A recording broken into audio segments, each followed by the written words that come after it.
रायगड छत्रपती शिवाजी महाराजांनी स्थापन केलेल्या हिंदवी स्वराज्याची राजधानी। दक्षिण काशी श्री हरिहरेश्वर तीर्थक्षेत्र। निसर्गरम्य अथांग पसरलेला समुद्र किनारा ही रायगडची ओळख।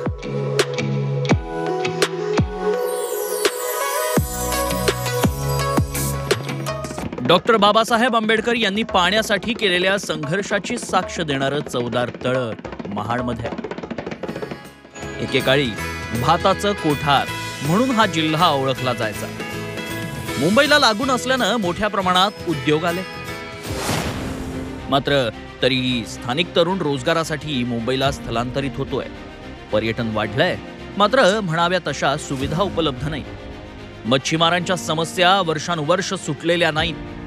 तब्बल 14 वर्ष झाली तरी मुंबई गोवा महामार्ग रखडलेलाच आहे।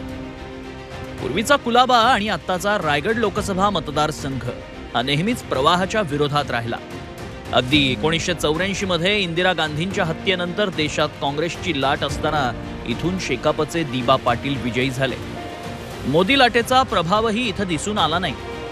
पूर्वी इथं शेकाप आणि काँग्रेसचं वर्चस्व होतं। सध्या हे दोन्ही पक्ष पाठिंबा देण्यापुरतेच उरले। 2009 मध्ये शिवसेनेच्या अनंत गीतेंनी काँग्रेसचे बॅरिस्टर AR अंतुल यांचा 1,46,000 मतांनी पराभव केला। तर 2014 मध्ये गीते यांनी राष्ट्रवादी काँग्रेसचे सुनील तटकरे यांना अवघ्या 2,000 मतांनी पराभूत केलं। 2019 मध्ये तटकरे यांनी पराभवाचा बदला घेतला।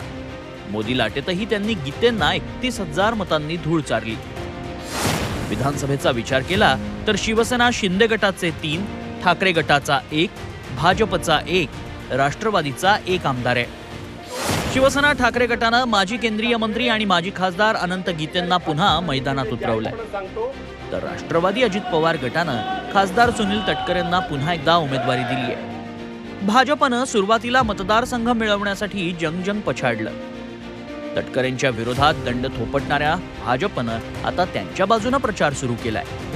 दुसरीकडे मवियाचे उमेदवार गीतेंना शेकाप आणि काँग्रेसची साथ लाभणार आहे। भारतीय जनता पक्षाला आणि त्यांच्या सोबत गेलेल्या मग गद्दार शिवसेनेचे असोत, गद्दार राष्ट्रवादीचे असोत किंवा गद्दार काँग्रेसचे असोत, या सगळ्यांना येणाऱ्या निवडणुकीत निश्चितपणे महाराष्ट्रातील जनता धडा शिकवेल। आज देशामध्ये नरेंद्र मोदींच्या नेतृत्वाखाली पुन्हा एकदा इंडियाचं सरकार आणण्यासाठी महाराष्ट्रामध्ये एकनाथराव शिंदे, देवेंद्रजी फडणवीस, अजितदादा यांच्या नेतृत्वाखाली 45+ जागा निवडून आणण्यासाठी आज महायुती म्हणून आम्ही सर्वजण सज्ज झालेले आहोत। रायगडचा बालेकिल्ला जिंकण्यासाठी आजी माजी खासदारांमधील ही लढत चांगलीच लक्षवेधी ठरणार आहे। प्रवाहाच्या विरोधात मतदान करण्याची रायगडकरांची वृत्ती दिसून येते।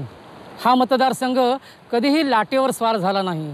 यावेळी देखील प्रवाहाच्या विरोधात मतदान करण्याची परंपरा रायगडकर कायम राखतात का याचीच साऱ्यांना उत्सुकता आहे।